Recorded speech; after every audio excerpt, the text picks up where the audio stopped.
La aguja del doctor Mendoza se hundió en mi oreja y por primera vez en 12 meses escuché el latido de mi propio corazón. Lucía, ¿puedes oírme? Su voz sonaba como música celestial después de un año de silencio absoluto. Inmediatamente comencé a planear la sorpresa más hermosa para mi hija Isabela. Revelar mi recuperación en mi fiesta de cumpleaños número 53 en solo 5 días. Pero lo que escuché en esos días previos destrozó mi mundo más que cualquier accidente. Comenta tu ciudad abajo y suscríbete para unirte a nuestra comunidad global. A disfrutar la historia. Déjenme contarles cómo llegué hasta aquí, porque esta historia comienza con sangre, cristales rotos, y la peor decisión que pude haber tomado en mi vida. Hace exactamente 1 año y 2 semanas, salía de la oficina central de Textiles Morales, la empresa que mi difunto esposo Eduardo había construido desde cero y que ahora yo dirigía junto a Isabela. Eran las 9 de la noche, llovía a cántaros, y tenía prisa por llegar a casa. Isabela había insistido en que manejara el Mercedes nuevo, para que te acostumbres, mamá, pero yo siempre preferí mi viejo Toyota. Esa noche, por complacerla, tomé las llaves del Mercedes. El camión que se pasó el alto venía sin luces. Lo último que recuerdo es el sonido del metal retorciéndose y mi cabeza golpeando contra algo muy duro. Desperté 3 días después en el hospital, con Isabela llorando a mi lado y el doctor García explicándome que había sufrido un trauma severo en el oído interno. La audición podría volver, me dijo, o podría no hacerlo nunca. Durante los primeros meses, Isabela fue un ángel. Se mudó temporalmente a mi casa, contrató enfermeras, se encargó de todo en la empresa. No te preocupes por nada, mami, me escribía en pequeñas notas porque así nos comunicábamos. Yo me haré cargo de todo hasta que te recuperes completamente. Y vaya que se hizo cargo. Con una eficiencia que me sorprendió, Isabela asumió mi puesto como directora general de Textiles Morales. Los empleados la respetaban, los clientes la aceptaron rápidamente y los números seguían siendo buenos. Tan buenos que cuando cumplí 6 meses sorda, le sugerí que siguiera manejando la empresa permanentemente. Tienes un talento natural, le escribí. Tu padre estaría orgulloso. Lo que no sabía era que mi ángel se había convertido en demonio. El doctor Mendoza había sido claro. La cirugía experimental era arriesgada, pero era mi única oportunidad de recuperar la audición. Si funciona, me había explicado. La recuperación será gradual. Primero sonidos fuertes, luego conversaciones, finalmente susurros. Lo que no me dijo es que también podría fingir seguir sorda mientras secretamente escuchaba todo. Y esa capacidad de escuchar sin que nadie lo supiera me salvó la vida. Durante los primeros 2 días después de la cirugía, fingí que nada había cambiado. Isabela seguía escribiendo notas, hablando por señas, tratándome como si fuera la misma mujer frágil que había cuidado durante meses. Pero cuando salía de mi habitación o creía que estaba dormida, comencé a escuchar cosas que me helaron la sangre. Ya lleva demasiado tiempo recuperándose. Escuché que Isabela le decía a alguien por teléfono la segunda noche. A este paso, va a querer regresar a la empresa y eso no puede pasar. ¿Regresar a mi empresa?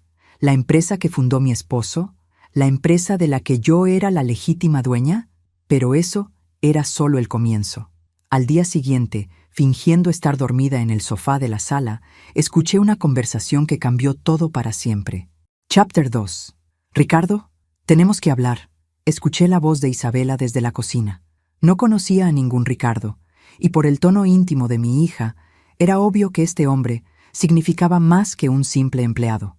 Mantuve los ojos cerrados, respirando profundamente para simular que seguía durmiendo. Durante 12 meses de silencio, había perfeccionado el arte de aparentar inconsciencia cuando la gente creía que no podía escucharlos. ¿Cómo van los números de este mes? La voz del hombre era grave, autoritaria. Definitivamente no era ningún empleado de Textiles Morales que yo recordara. Mejor de lo esperado, respondió Isabela con una satisfacción que me resultó extraña. Con mamá fuera de circulación, he tenido libertad total para reorganizar las operaciones. ¿Reorganizar? ¿Qué carajo significaba eso? Durante todos estos meses, Isabela me había mostrado reportes que indicaban que todo seguía igual. Los mismos clientes, los mismos proveedores, la misma rentabilidad. Si había reorganizado algo, ¿Por qué no me lo había dicho? Excelente. ¿Y el dinero? Ya transferí otros 200,000 a la cuenta de las Islas Caimán. He estado sacando de las cuentas de reserva que mamá solo revisaba una vez al año. Eso nos da un total de $1,800,000. Mi corazón se detuvo. $1,800,000 en una cuenta en las Islas Caimán. Mi hija había estado robando sistemáticamente de la empresa durante meses. Perfecto, amor. La palabra amor confirmó mis sospechas. Este Ricardo no era solo un socio comercial, era el amante de Isabela.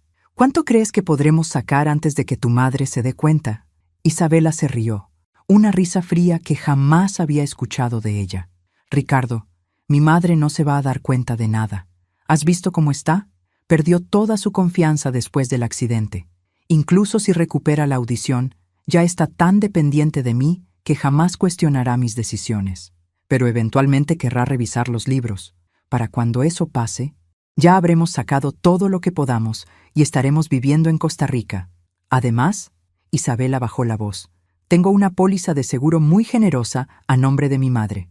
$1,500,000 si algo le pasa. El aire se escapó de mis pulmones. Mi propia hija estaba no solo robándome, sino aparentemente planeando matarme. ¿Estás sugiriendo lo que creo que estás sugiriendo? La voz de Ricardo tenía un tono peligroso. No estoy sugiriendo nada, respondió Isabela rápidamente. Solo digo que a su edad, con los medicamentos que está tomando para la depresión, los accidentes pueden pasar, especialmente si alguien accidentalmente le da una dosis extra de sus pastillas. Durante 12 meses había confiado ciegamente en Isabela para administrar mis medicamentos. Durante 12 meses había tomado todo lo que ella me daba sin cuestionarlo. Durante 12 meses mi propia hija había tenido el poder perfecto para envenenarme lentamente. Eres brillante, murmuró Ricardo, pero tenemos que ser cuidadosos. Si hay una investigación, no habrá investigación. He estado diciéndole al doctor Herrera que mamá tiene episodios depresivos severos desde el accidente.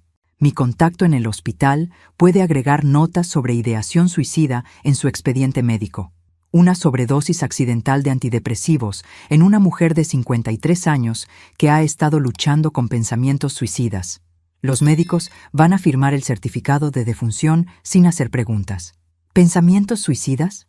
¿Cuándo había hablado yo de pensamientos suicidas? Jamás había contemplado quitarme la vida, ni siquiera en los momentos más oscuros después del accidente. Y entonces lo entendí. Isabela había estado manipulando también mis consultas médicas con ayuda de alguien en el hospital. Había construido el escenario perfecto para mi muerte accidental.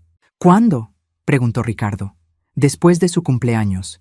Tiene que parecer normal. Celebraremos, invitaremos a algunos amigos y luego... accidente. Para el lunes siguiente ya estaré firmando como única heredera de Textiles Morales. Escuché pasos acercándose a la sala y cerré los ojos más fuerte, controlando mi respiración. Isabela se inclinó sobre mí y sentí su aliento en mi mejilla. «Duerme tranquila, mami», susurró con una ternura falsa que ahora reconocía como puro teatro. Muy pronto todo esto habrá terminado. Cuando escuché que salían de la casa, abrí los ojos y por primera vez en 12 meses lloré en completo silencio, pero no de tristeza, de una furia tan pura y ardiente que casi me quema por dentro. Mi hija había cometido el error más grande de su vida. Había subestimado a la mujer que la había criado. Chapter 3. Esa noche no dormí ni un minuto. Me quedé en la cama, mirando el techo, planeando mi siguiente movimiento. Isabela creía que tenía a una mujer quebrada y dependiente. Lo que tenía era a una empresaria que había ayudado a construir un imperio de $20 millones y que ahora estaba completamente despierta y furiosa. A las 6 de la mañana, cuando Isabela entró a mi habitación con mi medicina matutina y el desayuno, yo ya tenía un plan. «Buenos días, mami», me escribió en su libreta. «¿Cómo te sientes?» Sonreí débilmente y asentí, tomando las pastillas que me extendía. Pero esta vez, en lugar de tragarlas, las mantuve debajo de la lengua hasta que salió de la habitación. Luego las escupí y las guardé en un pequeño frasco que había escondido en mi mesa de noche. Si Isabela estaba planeando envenenarme gradualmente, esas pastillas iban a ser evidencia crucial. Durante el día, continué con mi actuación de mujer sorda e indefensa, pero mentalmente estaba catalogando todo: las conversaciones telefónicas de Isabela, sus horarios, las veces que salía de la casa, cuándo regresaba, y sobre todo, esperando la oportunidad de conocer mejor a este tal Ricardo. No tuve que esperar mucho. Esa tarde, fingiendo estar dormida en el sofá otra vez, escuché que llegaba un auto. Isabela corrió a abrir la puerta, y por primera vez pude escuchar claramente la voz de mi futuro asesino. «¿Cómo está la princesa dormida?», preguntó Ricardo con sarcasmo. «Igual que siempre, perdida en su mundo silencioso», respondió Isabela. «Ven, quiero mostrarte algo». Los seguí mentalmente mientras se dirigían hacia el estudio de Eduardo, la oficina que había sido el corazón de nuestra casa cuando él vivía. Escuché que abrían gavetas, movían papeles. «Estos son todos los documentos legales», explicó Isabela. «Testamento, pólizas de seguro, propiedades. Cuando ella muera, todo pasa automáticamente a mí. ¿Estás segura de que no hay otros herederos? ¿Familia?» Mamá era hija única, y la familia de papá nunca la aceptó realmente. Después del funeral de papá, corté contacto con todos. Oficialmente, yo soy su única familia. Qué mentirosa. La familia de Eduardo me adoraba, especialmente su hermano Miguel, que vivía en México. Isabela había cortado contacto con ellos precisamente para aislarme. Perfecto. ¿Y los empleados de la empresa? ¿Alguien podría hacer preguntas difíciles? He estado reemplazando gradualmente a cualquiera que tuviera lealtad hacia mamá. Los nuevos empleados solo me conocen a mí como directora. Para ellos, mamá es solo una ex jefa que se retiró después de su accidente. Mi sangre hirvió. Durante 20 años, había construido relaciones personales con cada empleado de Textiles Morales. Conocía a sus familias. Había pagado tratamientos médicos de sus bolsillos cuando era necesario. Había sido madrina de bautizos y bodas. Y ahora Isabela había borrado sistemáticamente mi presencia de la empresa que era mi vida. «Eres una genio», murmuró Ricardo. «Pero tengo que preguntarte, ¿no sientes nada? Es tu madre». Hubo una pausa larga. Por un momento, sentí una pequeña esperanza de que mi hija mostrara algún rastro de conciencia. «Ricardo, ¿has visto cómo ha estado viviendo desde la muerte de papá? Deprimida, perdida, dependiente. Incluso antes del accidente, ya no era la mujer fuerte que una vez fue. En cierto modo, le estoy haciendo un favor. La estoy liberando de una vida que ya no vale la pena vivir». Y ahí murió cualquier esperanza de redención que pudiera haber tenido para Isabela. «Además», continuó, «papá construyó este imperio para su familia. Yo soy su familia. Mamá es solo un obstáculo temporal». Escuché pasos acercándose nuevamente a la sala, así que cerré los ojos y regulé mi respiración. Pero esta vez, cuando Isabela se inclinó para verificar que estaba durmiendo, abrí ligeramente un ojo. Por primera vez en 12 meses, vi el rostro del hombre que planeaba matarme. Ricardo Sánchez. Lo reconocí inmediatamente. Había sido contador en Textiles Morales hace 3 años. Eduardo lo había despedido por irregularidades en los libros. Un hombre delgado, de 40 años, con ojos fríos y una sonrisa que nunca llegaba a sus ojos. Ahora todo tenía sentido. Ricardo había regresado para vengarse de la familia que arruinó su carrera, y había seducido a mi propia hija para hacerlo. «¿Cuándo fue la última vez que comió?», escuché que preguntaba. «Esta mañana, pero solo un poco. Últimamente no tiene mucho apetito». Por supuesto que no tenía apetito. Probablemente llevaba meses envenenándome lentamente con algo que me quitaba el hambre y la energía. Perfecto. Entre la falta de apetito y los medicamentos, ya está físicamente débil. Eso hará que la sobredosis parezca más natural. Sí, pero tenemos que esperar hasta después del cumpleaños. He invitado a sus pocas amigas que quedan para que vean que estaba normal antes del accidente. Escuché que se alejaban hacia la cocina. Y por primera vez en meses, sonreí. Una sonrisa que hubiera aterrorizado a Isabela si hubiera podido verla. Mi querida hija había cometido varios errores fatales. Primero, había subestimado mi inteligencia. Segundo, había revelado toda su mano. Y tercero, había olvidado que yo conocía todos los secretos de Textiles Morales, incluyendo algunos que ni siquiera Eduardo había conocido. Era hora de recordarle a Isabela Morales quién había enseñado a su padre todo lo que sabía sobre los negocios. Chapter 4. Al día siguiente, mientras Isabela salía a lo que yo sabía, eran sus reuniones con Ricardo para planear mi muerte. Puse en marcha la primera fase de mi contraataque. Fingiendo estar dormida, esperé hasta escuchar que se alejaba su auto. Luego me levanté y fui directamente al estudio de Eduardo. Si Isabela creía que había encontrado todos los documentos importantes, estaba muy equivocada.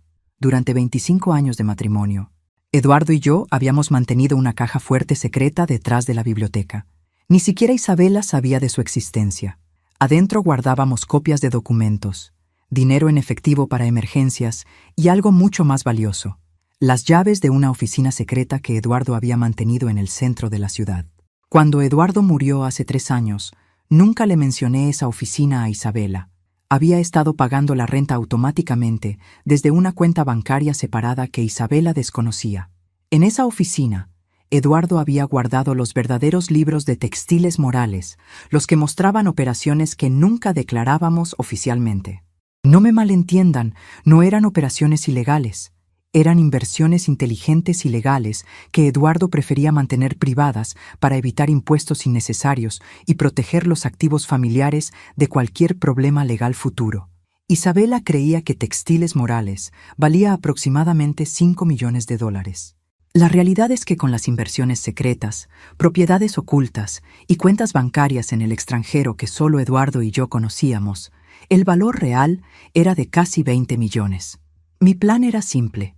Si Isabela quería jugar el juego de las cuentas secretas y el dinero robado, yo le iba a enseñar cómo se jugaba realmente. Me vestí cuidadosamente, tomé las llaves y salí de la casa por primera vez sola en 12 meses. Llamé un taxi y le di la dirección de un edificio de oficinas que Isabela jamás había visitado. La oficina estaba exactamente como Eduardo la había dejado: escritorio de caoba, computadora protegida con contraseña y 3 archiveros llenos de documentos que representaban la verdadera fortuna de la familia Morales. Me senté en la silla de Eduardo y por primera vez desde su muerte me sentí como la empresaria que había sido. Abrí la computadora, tecleé la contraseña que solo yo conocía y comencé a revisar las cuentas. Lo que encontré me dio una ventaja que Isabela jamás podría haber imaginado. Durante el último año, mientras yo estaba incapacitada, Isabela había estado robando dinero de las cuentas oficiales de Textiles Morales. Pero lo que no sabía es que esas cuentas solo contenían el dinero operacional day a day. El verdadero tesoro estaba en inversiones que maduraban automáticamente cada 3 meses.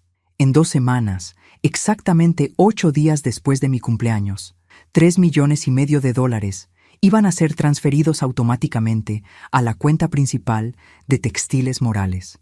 Isabela no tenía ni idea de que ese dinero estaba llegando. Y ahí estaba mi oportunidad perfecta.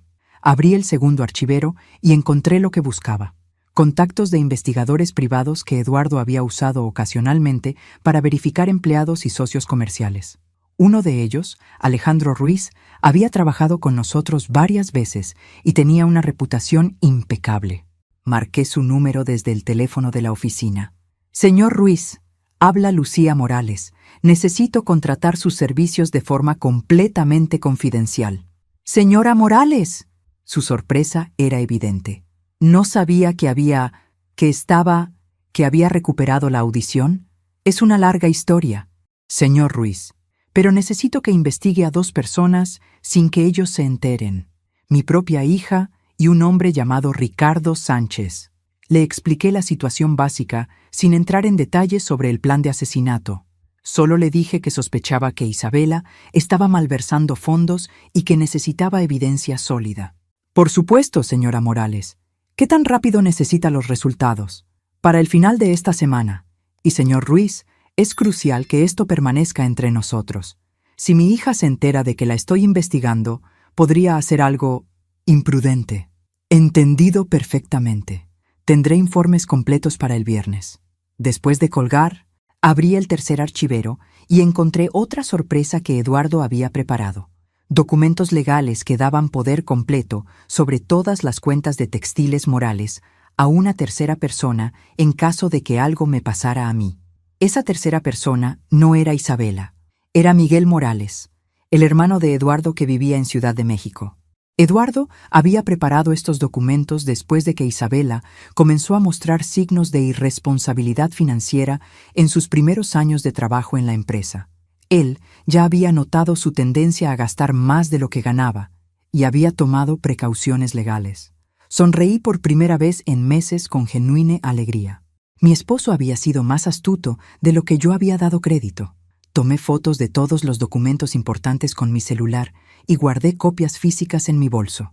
Luego regresé a casa, llegando apenas 20 minutos antes de que Isabela regresara. Cuando escuché su auto en la entrada, ya estaba de vuelta en mi posición en el sofá, fingiendo estar dormida. «Hola, mami», susurró, inclinándose a besar mi frente. «¿Has estado durmiendo todo el día?». Asentí débilmente, manteniendo mis ojos cerrados, pero internamente estaba calculando exactamente cuántos días le quedaban a Isabela antes de que descubriera que había subestimado gravemente a su madre. Isabela Morales estaba a punto de aprender la lección más cara de su vida. Chapter 5. El viernes por la mañana, mientras Isabela estaba en lo que ella creía eran sus rondas matutinas en la empresa, recibí la llamada de Alejandro Ruiz. «Señora Morales, tengo la información que solicitó. ¿Podemos encontrarnos en la oficina privada?». Una hora después, estaba sentada frente a Alejandro con una carpeta llena de evidencias que sobrepasaron incluso mis peores sospechas. Su hija y Ricardo Sánchez han estado trabajando juntos durante casi 2 años, comenzó Alejandro. La relación comenzó 6 meses antes del accidente de usted. Mi sangre se enfrió. ¿Estás diciendo que el accidente no fue una coincidencia? No puedo probar que lo causaran directamente, pero las circunstancias son sospechosas. Ricardo tenía deudas de juego por casi $500,000. Isabela tenía deudas de tarjetas de crédito por 150,000. Ambos necesitaban dinero desesperadamente. Alejandro abrió la carpeta y me mostró fotos de Isabela y Ricardo juntos en hoteles, restaurantes caros, viajes que habían tomado durante los meses de mi recuperación. Pero aquí está lo más interesante, continuó. Ricardo no es solo su amante, es un contador criminal profesional. Ha trabajado con 3 familias diferentes en esquemas similares: infiltrar empresas familiares, seducir herederos y robar sistemáticamente hasta que pueden desaparecer con el dinero. ¿Otras familias? ¿Qué pasó con las víctimas anteriores? Alejandro me mostró recortes de periódicos. La familia Herrera en Guadalajara, 2018. El patriarca murió en un accidente doméstico después de que el heredero había transferido casi 2 millones a cuentas en el extranjero. La familia Castillo en Puebla, 2020. La matriarca sufrió una sobredosis accidental de medicamentos para el corazón. Mi estómago se revolvió. Ricardo era un asesino serial y mi hija era su próxima cómplice. ¿La policía sabe de esto? Las investigaciones nunca prosperaron. Ricardo es extremadamente cuidadoso. Siempre usa a los herederos como pantalla. Nunca aparece directamente en los documentos legales y siempre desaparece antes de que alguien pueda conectar los puntos. Pero esta vez será diferente, murmuré. ¿Perdón, señora? Esta vez no está tratando con una víctima inocente, señor Ruiz. Esta vez está tratando conmigo. Le expliqué mi plan. Alejandro me escuchó con los ojos cada vez más grandes. Señora Morales, eso es extremadamente peligroso. Si se dan cuenta de que puede escuchar, no se van a dar cuenta. Llevo fingiendo 12 meses. Puedo fingir 5 días más. Esa tarde, cuando Isabela regresó a casa, me encontró en mi posición usual en el sofá. Pero esta vez tenía preparada una pequeña sorpresa. «Mami, ¿cómo te sientes?», me escribió en su libreta. En lugar de asentir como siempre, escribí una respuesta. «Mejor. Creo que mi audición está regresando un poco. Ayer escuché un sonido extraño. Vi cómo el color desapareció de su cara. ¿Qué tipo de sonido? Como voces. Muy lejanas. Probablemente mi imaginación». Isabela intercambió una mirada nerviosa con Ricardo, quien había aparecido en la puerta de la sala. Es maravilloso, mami. Tal vez deberíamos llamar al doctor». «No todavía», escribí. «Quiero estar segura antes de dar esperanzas falsas». Esa noche, escuché la conversación más reveladora hasta el momento. «Tenemos que acelerar el plan», susurraba Ricardo urgentemente. «Si su audición está regresando». «Cálmate», respondió Isabela. «Aunque pueda escuchar un poco, sigue siendo la misma mujer quebrada y dependiente. Y además, ya no podemos cambiar de fecha. Ya envié las invitaciones para su cumpleaños el domingo. ¿Las invitaciones? A sus amigas del club, algunas ex empleadas, personas que van a testificar que estaba normal antes del accidente. Es importante que cuando muera el lunes, todos recuerden que parecía estar mejorando. Eres diabólicamente inteligente. Aprendí de la mejor.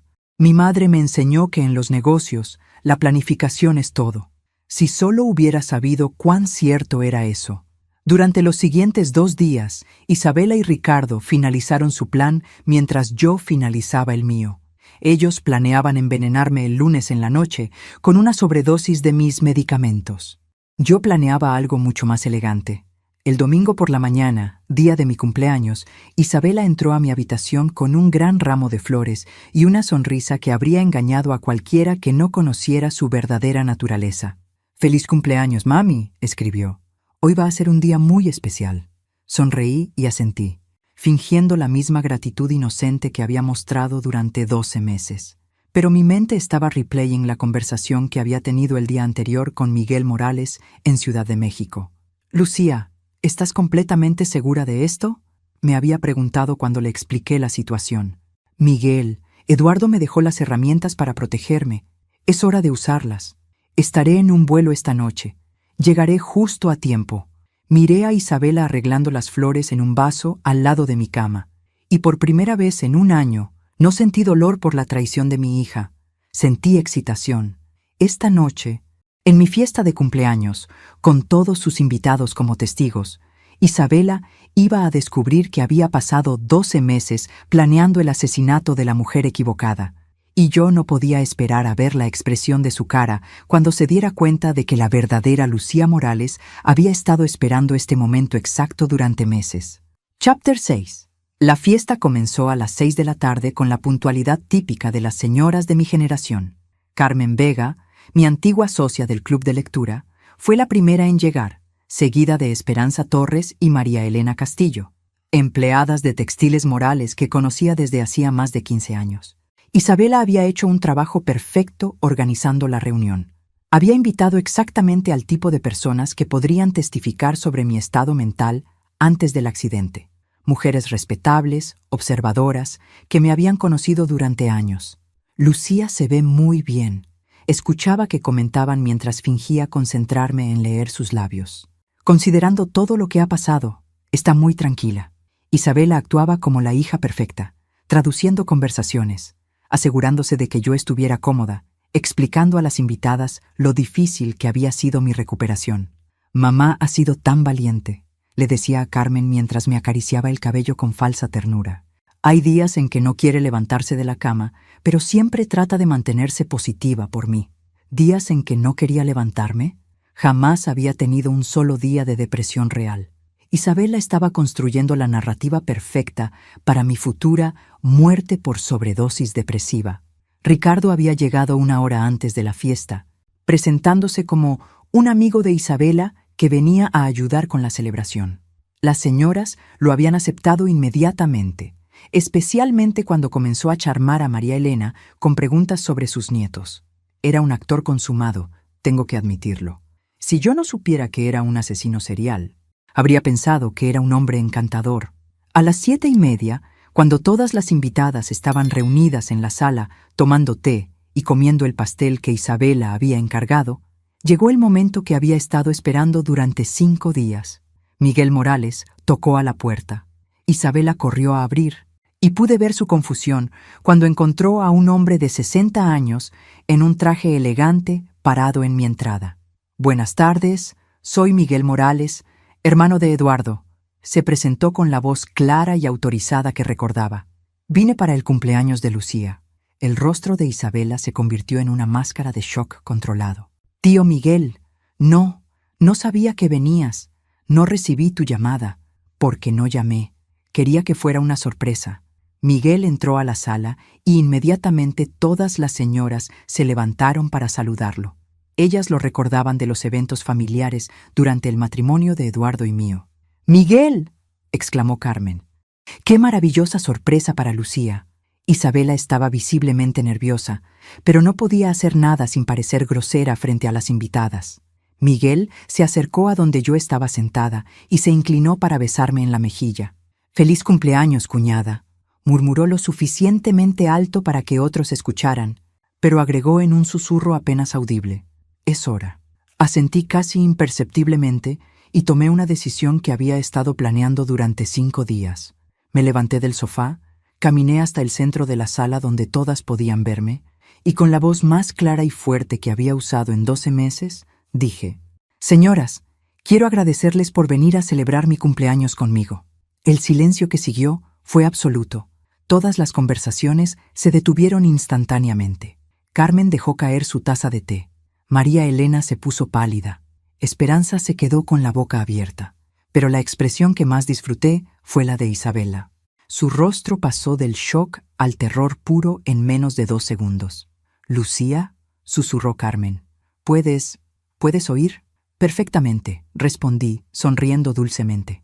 Mi audición regresó hace 5 días, gracias a la cirugía del doctor Mendoza. Quería sorprenderlas durante mi fiesta de cumpleaños. Las señoras estallaron en exclamaciones de alegría, abrazándome, felicitándome, comentando sobre el milagro. Isabela se mantuvo en el fondo, completamente paralizada, mientras Ricardo había desaparecido discretamente hacia la cocina.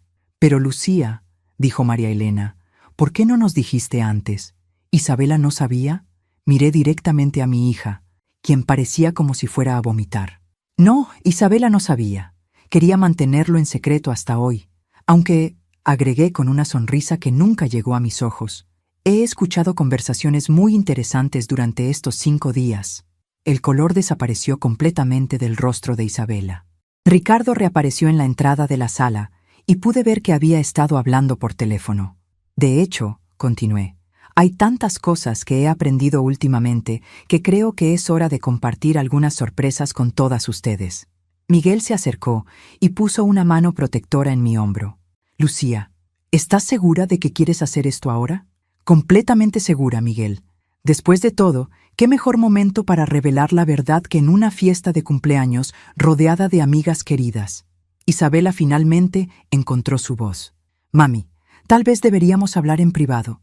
«Oh, no, mi amor», respondí con la dulzura más venenosa que pude reunir. «Creo que nuestras invitadas van a encontrar esta conversación absolutamente fascinante». Ricardo había comenzado a moverse hacia la puerta, pero Miguel le bloqueó el paso sutilmente. «Especialmente porque», continué, dirigiéndome a las señoras que me miraban con creciente confusión, «va a explicar por qué mi propia hija y su amante han estado planeando asesinarme». Esta vez, Carmen sí dejó caer la taza de té y se hizo pedazos contra el piso de mármol. Chapter 7. El sonido de la porcelana rompiéndose contra el piso fue como una señal. Isabela finalmente salió de su estado de shock y entró en modo de daño control. «Mami, estás confundida», dijo con voz temblorosa pero tratando de sonar autoritaria. «Has estado tomando muchos medicamentos. Tal vez la cirugía afectó ¿Mi qué, Isabela? ¿Mi memoria? ¿Mi capacidad de razonamiento?» La interrumpí, manteniendo mi voz calmada pero letal, porque mi memoria está perfectamente clara. Especialmente de la conversación que tuviste con Ricardo el martes por la noche sobre acelerar mi muerte para el lunes. Las invitadas se miraron unas a otras con alarma creciente. María Elena había puesto una mano sobre su corazón. Carmen parecía estar en shock. «Lucía», intervino Miguel suavemente, «tal vez las señoras prefieran». «No», dije firmemente, «las señoras van a quedarse, van a escuchar todo, porque cuando esto termine van a ser testigos muy importantes». Ricardo había comenzado a moverse hacia la puerta trasera, pero se detuvo cuando Miguel habló. «Señor Sánchez, le sugiero que se quede. Ya hablé con algunas personas que están muy interesadas en conocerlo». Por primera vez vi miedo real en los ojos de Ricardo. «Isabela», continué, ¿quieres explicarle a nuestras amigas sobre la cuenta en las Islas Caimán? ¿O prefieres que les cuente sobre la póliza de seguro de vida de $1,5 millones que tomaste a mi nombre sin mi conocimiento?» Isabela había perdido todo el color. «Mami, no sé de qué estás hablando». «¿No? ¿Entonces tampoco sabes sobre los $200,000 que transferiste la semana pasada? ¿O sobre el plan de hacerme tomar una sobredosis accidental de antidepresivos mañana por la noche?» Esperanza se puso de pie abruptamente. «Lucía, si esto es verdad, Es verdad, confirmó Miguel. De hecho, tengo aquí algunos documentos que van a resultar muy informativos para todas ustedes. Miguel abrió un portafolio que había traído y sacó una carpeta gruesa. Señoras, permítanme presentarles evidencia fotográfica del trabajo del señor Ricardo Sánchez con las familias Herrera y Castillo. Comenzó a pasar fotografías que Alejandro Ruiz había conseguido. Fotos de Ricardo con otras mujeres, copias de artículos de periódicos sobre muertes accidentales, documentos bancarios. Carmen tomó una de las fotos con manos temblorosas. ¿Este hombre ha matado antes? Al menos 6 veces que podemos probar, respondió Miguel. Su método es siempre el mismo. Seduce al heredero, roba sistemáticamente y luego mata al patriarca o matriarca de la familia. Ricardo finalmente habló, su voz tensa. Esto es ridículo. Ustedes no pueden probar nada. ¿No podemos? Me acerqué a mi bolso y saqué el pequeño frasco donde había estado guardando las pastillas que Isabela me daba cada mañana. Estas son las vitaminas que mi hija me ha estado dando durante semanas. ¿Te gustaría que las analicemos, Ricardo? La expresión de pánico en su rostro me dijo todo lo que necesitaba saber. Además, continué, tengo grabaciones. Mentí completamente, pero mi actuación fue perfecta. Tanto Isabela como Ricardo se congelaron. Durante los últimos 5 días, desde que recuperé mi audición, he estado grabando sus conversaciones. Cada plan, cada detalle, cada comentario sobre cómo iban a asesinarme. Isabela finalmente explotó. «Estás mintiendo. No tienes nada». «¿Estoy mintiendo, Isabela?» Como cuando le dijiste a tu contacto en el hospital que agregara notas sobre mis supuestos pensamientos suicidas. Como cuando creaste un historial médico falso para crear un récord de depresión severa.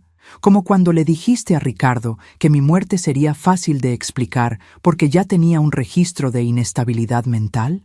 Cada palabra que decía era como una bofetada. Isabela retrocedía físicamente con cada acusación. O tal vez, agregué, girándome hacia Ricardo, estoy mintiendo como cuando le dijiste que una sobredosis de sedantes fuertes, mezclados con otros medicamentos en una mujer de 53 años, con historial suicida, sería imposible de investigar. Ricardo había comenzado a sudar profusamente. «Lucía, usted no entiende la situación». «Entiendo perfectamente la situación, Ricardo. Entiendo que tienes deudas de $500,000 con gente muy peligrosa. Entiendo que Isabela tiene deudas de tarjetas de crédito por $150,000. Entiendo que ambos vieron mi accidente como la oportunidad perfecta para resolver sus problemas financieros matándome». María Elena se puso de pie, temblando. «Lucía, tenemos que llamar a la policía». «Ya están en camino», respondió Miguel tranquilamente mirando su reloj. «Deben estar llegando en cualquier momento». Como si hubiera sido coordinado, escuchamos sirenas acercándose a la casa. Isabela entró en pánico total. «No pueden arrestarnos». «No hicimos nada. Ella está viva». Conspiración para cometer asesinato, fraude, malversación de fondos corporativos, soborno en hospital. Miguel enumeró calmadamente. «Oh, y también hay cargos federales por transferencias bancarias internacionales ilegales». Ricardo corrió hacia la puerta trasera, pero se detuvo cuando vio uniformes policiales rodeando la casa por todas las salidas. «Además», agregué con la sonrisa más satisfactoria de mi vida, «hay algo que ninguno de los dos sabía sobre Textiles Morales». Isabela me miró con ojos desesperados. «¿Qué?» «Que Eduardo nunca confió completamente en ti, mi amor, y que yo tampoco soy la mujer indefensa que pensaste que era». Chapter 8. Los policías entraron a la casa con la profesionalidad eficiente que había coordinado con Miguel durante nuestras conversaciones telefónicas secretas. El detective principal, Carlos Mendoza, saludó a Miguel como si fueran viejos amigos. «Señora Morales», me dijo respetuosamente, «entiendo que tiene evidencia de una conspiración contra su vida». «Más que evidencia, detective», respondí. «Tengo confesiones completas». Isabela había encontrado una segunda bocanada de energía desesperada. «Esto es ridículo. Mi madre está obviamente confundida. Ha estado tomando medicamentos pesados durante meses». «¿Te refieres a estos medicamentos?» Saqué el frasco con las pastillas que había estado fingiendo tomar, porque resulta que no son los antidepresivos que me recetó el doctor Herrera. Le entregué el frasco al detective Mendoza. Según mis investigaciones preliminares, Estas pastillas contienen una combinación de sedantes fuertes mezclados con sustancias tóxicas en dosis muy pequeñas. El rostro de Isabela se convirtió en una máscara de horror puro. Sedantes fuertes mezclados con toxinas, continué conversacionalmente.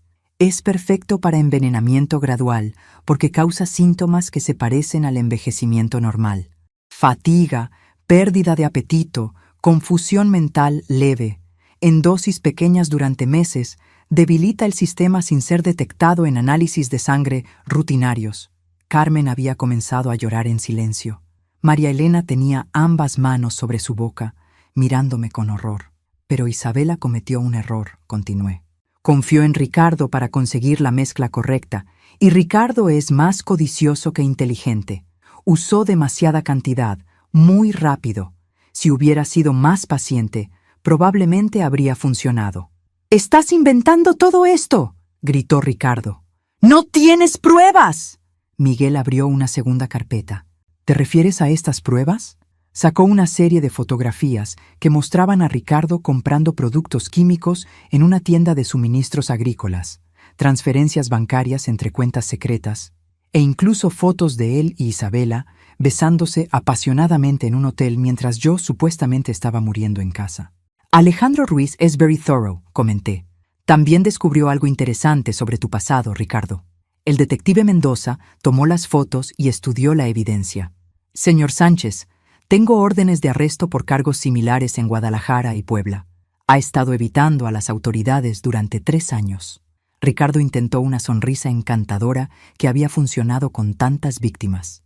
«Detective, creo que hay una gran confusión aquí». «No hay confusión», interrumpí. «La confusión es lo que tú causaste en las mentes de tus víctimas anteriores antes de matarlas». Isabela había comenzado a temblar incontrolablemente. «Mamá, por favor, podemos arreglar esto. Puedo devolver el dinero». «¿Qué dinero?» «Isabela, ¿los 200,000 que ya gastaste en viajes y hoteles con Ricardo? ¿O te refieres a los 3 millones que planeabas robar de las cuentas secretas de Eduardo?». Su expresión me confirmó que no tenía ni idea de que yo conocía las cuentas secretas. «Ah, no sabías de esas cuentas, ¿verdad?», sonreí dulcemente. «Durante todos estos meses que estuviste manejando Textiles Morales, solo tuviste acceso a las cuentas operacionales. Eduardo mantuvo separadas las inversiones reales, las propiedades, los activos verdaderos». Miguel asintió. «Tu padre nunca confió completamente en tu juicio financiero, Isabela. Él y Lucía siempre supieron que eras impulsiva con el dinero». «No es posible», susurró Isabela. «Revisé todos los documentos». «Revisaste los documentos que te permitimos revisar», la corrigió Miguel. «Los documentos reales están en una oficina que nunca supiste que existía, bajo control de fideicomisos que nunca podrías haber encontrado». El detective Mendoza había comenzado a tomar notas. «Señora Morales, ¿quiere presentar cargos por tentativa de asesinato?». «Absolutamente. Contra ambos». Ricardo hizo un último intento desesperado. «Esto es una trampa. Lucía Morales armó todo esto para vengarse». «¿Vengarme de qué, Ricardo?», pregunté con genuina curiosidad. «¿De que mi propia hija intentara matarme? ¿De que un contador despedido regresara para robar mi empresa? ¿De que planearan envenenarme lentamente durante meses?». El detective miró a Ricardo con disgusto. «Señor Sánchez, tiene derecho a permanecer en silencio». Mientras comenzaba a leer los derechos, Isabela hizo algo que no había esperado. Se lanzó hacia mí gritando: «Todo esto es culpa tuya. Siempre has sido controladora. Nunca me dejaste vivir mi propia vida». Miguel y el detective me protegieron, pero no antes de que Isabela lograra agarrar mi blusa y gritar en mi cara: «Te odio. Te he odiado durante años. Ojalá hubieras muerto en ese accidente». Y ahí estaba. La verdad real que había estado escondida detrás de toda la manipulación y las mentiras. Mi hija no me había traicionado solo por dinero. Me había traicionado porque genuinamente me odiaba. Por primera vez en esta horrible experiencia, sentí verdadero dolor emocional. Chapter 9. El silencio que siguió a la confesión de odio de Isabela fue quebrado por una voz que no había escuchado en 3 años. «Isabela Morales, siempre fuiste una niña malcriada». Todos giramos hacia la puerta principal, donde estaba parada una mujer elegante de aproximadamente 70 años, con el porte aristocrático que recordaba perfectamente. Esperanza Morales, la madre de Eduardo, la mujer que Isabela había afirmado que me odiaba y que había cortado contacto con nuestra familia después del funeral. «Abuela», susurró Isabela, su arrogancia desapareciendo instantáneamente. «No me llames abuela», respondió Esperanza con hielo en la voz. «Una nieta no trata de asesinar a la mujer que su nieto amó más que a su propia vida». Miguel sonrió. «Lucía, te presento a tu cómplice secreta. Doña Esperanza ha estado monitoreando las actividades de Isabela durante meses». Esperanza se acercó a mí y me tomó las manos con una calidez que me trajo lágrimas a los ojos. «Mija, cuando Miguel me contó lo que estaba pasando, supe que tenía que actuar. Eduardo me hizo prometer que te protegería si algo alguna vez te pasara. Pero Isabela dijo que ustedes me culpaban por la muerte de Eduardo». Esperanza se rió con amargura. «Isabela ha estado alimentándote mentiras durante 3 años. Lucía, nosotros nunca te culpamos por nada. Eduardo murió de cáncer, no por culpa tuya. Si acaso, te admiramos por cuidarlo tan devotamente hasta el final». Isabela había comenzado a retroceder hacia la pared, como si quisiera desaparecer. «De hecho», continuó Esperanza, «la familia Morales tiene algunas cosas que explicar sobre los verdaderos activos de Eduardo». Miguel abrió una tercera carpeta, esta mucho más gruesa que las anteriores. «Lucía, hay algo que Eduardo no te contó antes de morir porque no quería preocuparte durante su enfermedad. Textiles Morales no vale 5 millones como tú creías, ni 20 millones como descubriste en la oficina secreta». Mi corazón se detuvo. «¿Qué quieres decir?» Eduardo había estado invirtiendo en tecnología textil durante los últimos 10 años de su vida. Patentes, innovaciones, contratos internacionales. «Lucía», Miguel me miró con una sonrisa increíble. «Textiles Morales vale 67 millones de dólares. El mundo comenzó a girar a mi alrededor. Isabela había descubierto algunas pistas sobre las inversiones adicionales», continuó Esperanza. «Por eso estaba tan desesperada por matarte rápidamente. Si hubieras vivido 6 meses más, habrías recibido reportes automáticos sobre la maduración de las inversiones principales». 67 millones, repetí en shock. «Y eso es solo el valor conservador», agregó Miguel. «Con las patentes de biotela que Eduardo desarrolló, el valor podría llegar a 100 millones en los próximos 5 años». Isabela había comenzado a hiperventilar. «No es posible. Yo revisé todo». «Revisaste lo que te permitimos revisar», repitió Esperanza fríamente. «Eduardo sabía desde que tenías 18 años que eras irresponsable con el dinero. ¿Realmente creías que te iba a dar acceso a una fortuna de esta magnitud?». El detective Mendoza había estado escuchando toda la conversación con fascinación creciente. «Señora Morales, esto cambia significativamente la escala del crimen. Estamos hablando de conspiración para robar decenas de millones». Ricardo, que había estado en silencio durante varios minutos, finalmente explotó. «Esto es imposible. Isabela me dijo que la empresa apenas valía unos millones. Me mintió». «Por supuesto que te mintió», respondí, encontrando mi voz otra vez. «¿Realmente creías que te iba a contar la verdad sobre algo tan importante?». Isabela se lanzó hacia Ricardo. «Tú me dijiste que esto sería fácil. Tú me dijiste que nadie se daría cuenta. Tú me dijiste que tu madre era una vieja estúpida sin recursos». Y ahí estaba, presenciando la desintegración completa de su alianza criminal mientras se culpaban mutuamente. «Suficiente», dijo el detective Mendoza. «Ambos están arrestados. Señora Morales, ¿necesita atención médica? Ha estado siendo envenenada durante meses». «Estoy bien, detective, pero me gustaría que analizaran esas pastillas lo más rápido posible». Esperanza se acercó y me abrazó fuertemente. «Lucía, hay algo más. Eduardo dejó una carta para ti que solo debía ser entregada si algo como esto alguna vez pasara. Me entregó un sobre sellado con mi nombre en la letra familiar de Eduardo. Léela esta noche, cuando tengas privacidad. Te va a explicar muchas cosas que nunca supiste». Mientras los policías arrestaban a Isabela y Ricardo, mi hija me gritó una última cosa. «Esto no termina aquí. Voy a luchar esto en corte. Eres mi madre. Tienes que apoyarme». La miré directamente a los ojos, y por primera vez en su vida, vio a la verdadera Lucía Morales. «Isabela, ya no tengo hija.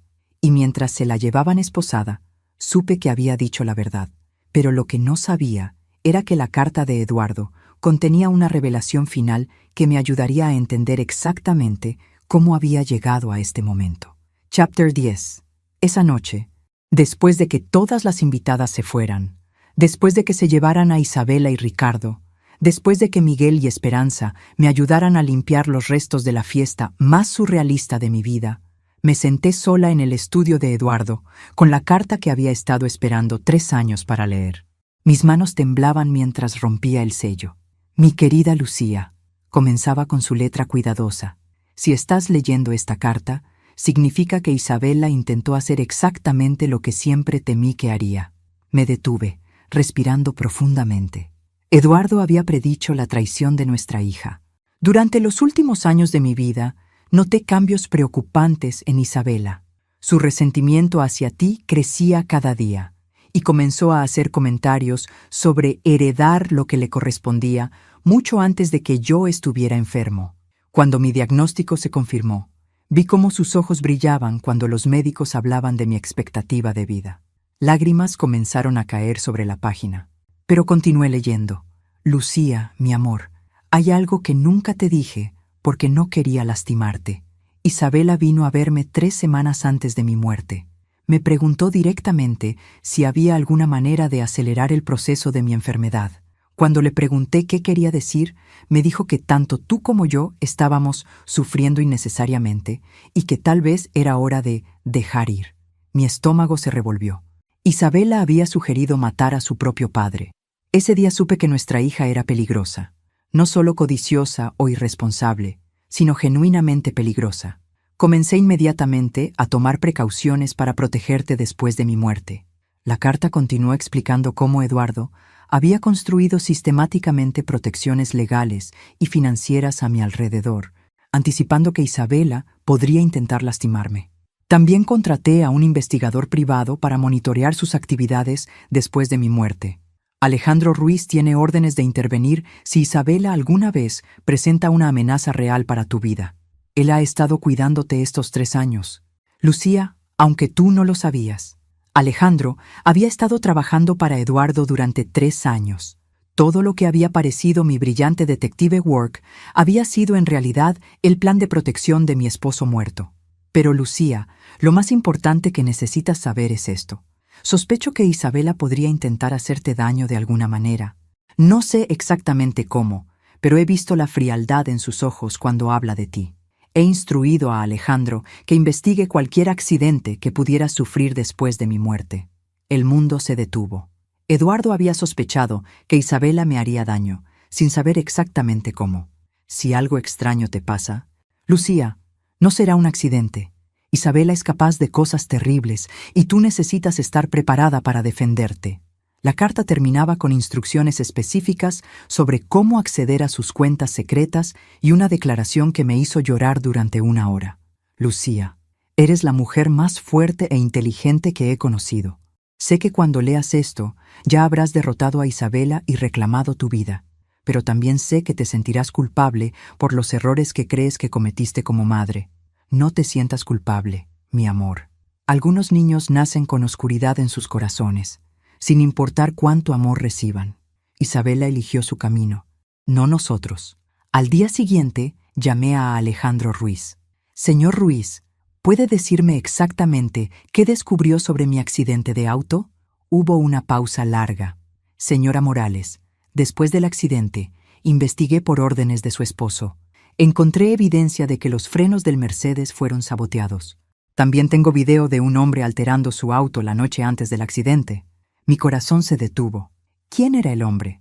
El mismo mecánico que Ricardo contrató para ayudar con su plan de envenenamiento. Su hija ha estado intentando matarla durante más de 1 año. 3 días después, estaba sentada en la oficina del fiscal del distrito con evidencia que convertía los cargos de conspiración e intento de asesinato en cargos de asesinato premeditado en primer grado. El juicio duró 2 meses. Isabela fue condenada a 25 años sin posibilidad de libertad condicional. Ricardo recibió cadena perpetua como criminal habitual. Durante el juicio, Isabela nunca mostró remordimiento. Incluso en su declaración final, me culpó por arruinar su vida y robarle su herencia. El día de su sentencia, me acerqué a ella una última vez. Isabela, quiero que sepas que a pesar de todo, lamento que hayamos llegado a esto. Ella me miró con desprecio puro. Vete al infierno, Lucía. Ojalá hubieras muerto en ese auto. Y esa fue la última palabra que mi hija me dirigió jamás. 6 meses después, estaba parada en la nueva sede de Textiles Morales, observando el letrero que decía Fundación Eduardo Morales para Víctimas de Violencia Familiar. Había decidido convertir la mitad de la empresa en una organización sin fines de lucro que ayudaría a otras mujeres que enfrentaran traiciones similares. Miguel dirigía las operaciones comerciales restantes. Esperanza había venido a vivir conmigo para que ninguna de las dos estuviera sola, y por primera vez en 4 años me sentía genuinamente feliz. Esa tarde, mientras revisaba aplicaciones para becas de la fundación, mi teléfono sonó. «¿Señora Morales?» «Habla Detective Mendoza. Tengo noticias sobre Isabela». Mi corazón se detuvo. «¿Qué tipo de noticias?» «Fue atacada en prisión anoche. Está en el hospital en condición crítica». Colgué el teléfono y me senté en silencio durante 15 minutos. Luego llamé a Miguel y le dije que no estaría disponible por el resto del día. No fui al hospital. Isabela había hecho su elección hace más de 1 año, cuando decidió que mi vida valía menos que su codicia. Ahora tendría que enfrentar las consecuencias de esa elección sola. Esa noche, me paré en el balcón de mi casa con una copa de vino, mirando el jardín que Eduardo y yo habíamos plantado juntos hace tantos años. A los 53 años, había sobrevivido a múltiples intentos de asesinato de mi propia hija, reclamado mi empresa, descubierto una fortuna que nunca supe que tenía, recuperado mi familia real y construido una nueva vida basada en mi propia fuerza en lugar del amor traicionado. Y por primera vez desde la muerte de Eduardo, me sentí completamente en paz,